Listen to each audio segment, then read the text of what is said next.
ማን ነው እስኪ እንደ እኔ ፓስታና መኮሮኒ ልጆች በልተው የሚጠግቡ የማይመስለው? እኔ በበኩሌ ፓስታና መኮሮኒ እርቦኝ መብላት አልችልም። የሆነ እንዴት ነው እራብ የሚያስታግስ አይደለም እና እንጀራ ካልበላውኝ ፓስታ መኮሮኒ በልቼ የምጠግብ አይመስለኝም። እና ልጆችም እንደዛ ነው የሚመስለኝ። ግን እኛ በተቻለን አቅም ለልጆች ረጠብ ያለ ነገር ብንቋጥርላቸው የተሻለ ነው። ፓስታ መኮረኒ ቢያንስ በሳምንት 2 ጊዜ በቂያቸው ነው። በሳምንት 2 ጊዜ ደግሞ እንጀራ በወጥ የተለያየ አትክልቶችን በመስራት ብንቋጥርላቸው የተሻለ አማራጭ ነው ብዬ ነው ማስበው።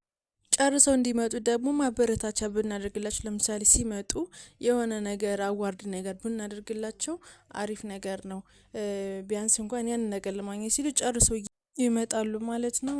ከተመቻችሁ ሰብስክራይብ አድርጉ። ከዚህ በኋላ ያለው ነገር እንድፖስትላችሁ ከፈለጋችሁ ከተመቻችሁ ሰብስክራይብ አድርጉ። ቤተሰብ ሁኑኝ፣ አበረታቱኝ። አመሰግናለሁ።